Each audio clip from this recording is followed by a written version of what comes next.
অন্তর্বর্তী সরকার বড় ধরনের উন্নয়ন প্রকল্প বাস্তবায়ন না করলেও বাড়িয়েছে বড় অঙ্কের ঋণের বোঝা। বিদেশ সরকারের আমলে গত ডিসেম্বর পর্যন্ত দেশি বিদেশি ঋণ বেড়েছে 2,60,000 কোটি টাকারও বেশি। বিশ্লেষকরা বলছেন, অন্তর্বর্তী সরকার দেশের অর্থনীতিকে গতিশীল করতে না পারলেও কিছুটা শৃঙ্খলা ফিরিয়েছেন। এখন নতুন সরকারকে রাজস্ব আয় বাড়ানো, বিনিয়োগ পরিবেশ তৈরি সহ কর্মসংস্থানে জোর দিতে হবে। কেন্দ্রীয় ব্যাংকের তথ্য মতে ২০২৫ সালের ডিসেম্বর শেষে ব্যাংক খাতে বিতরণ করা ঋণের পরিমাণ দাঁড়ায় 23,84,000 কোটি টাকায়। আগের বছরের ডিসেম্বর শেষে যা ছিল 21,51,000 কোটি টাকা। সে হিসাবে এক বছরের ব্যবধানে ঋণ বেড়েছে 2,33,794 কোটি টাকা। এ ঋণের ৫৭% বা 1,33,753 কোটি টাকায় নেয় সরকার। বার্জার ওয়েদারকোট অ্যান্টিডট সুপ্রিম দেয়ালকে ধুলাবালি থেকে রক্ষা করে 10 বছর পর্যন্ত।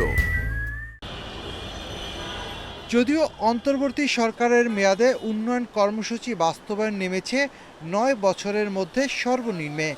বড় ধরনের উন্নয়ন প্রকল্প হাতে না নিলেও ঋণের পরিমাণ দ্রুত বেড়েছে। সরকার যদি ব্যাংকিং সেক্টর থেকে অধিক মাত্রায় ঋণ গ্রহণ করে, তবে প্রাইভেট সেক্টরে ঋণ প্রবাহ বাধাগ্রস্ত হতে পারে। তো গত ১-১.৫ বছরে, দ্যাট ইজ আমরা ধরি ৫ই আগস্ট ২৪-এর পর থেকে, যেহেতু একটা পলিটিক্যাল টার্মোয়েল গিয়েছে এবং আর্থিক খাতের উপর ঝড় বয়ে গেছে সবচেয়ে বেশি। ঋণ ব্যবস্থাপনা সেটা একটা বড় চ্যালেঞ্জ হবে আগামী দিনগুলোতে এই নতুন সরকারের জন্য, এবং সেটার জন্য দক্ষ ব্যবস্থাপনা এবং একই সঙ্গে যে বুঝে শুনে ঋণ নেওয়া, এবং এর পাশাপাশি আমাদের যে মেগা প্রকল্পগুলো সেগুলোতেও বা এই বড় আকার যে সমস্ত প্রকল্পগুলো আছে সেগুলোকে কিভাবে ঋণ নিতে হবে, এবং একই সঙ্গে যে যখন অর্থ খরচ করা হবে সেখানে অপচয় কিভাবে কমানো যায় সেগুলো নিশ্চিত করতে হবে। চলতি অর্থবছরের ডিসেম্বর পর্যন্ত সরকার ব্যাংক খাত থেকে ঋণ নিয়েছে ৬১,১৮৪ কোটি টাকা। এ সময়ে বৈদেশিক ঋণের পরিমাণ ১০৭,৪০,০০,০০০ ডলার। বিশ্লেষকরা বলছেন, সরকারের ঋণের চাপে বেসরকারি খাতে ঋণের প্রবাহ কমে, বাধাগ্রস্ত হয় বিনিয়োগ ও কর্মসংস্থান। সরকারি ঋণ ঘাটটা কমে গেলে প্রাইভেট সেক্টরে ঋণ ঘাটটা বাড়তে পারে।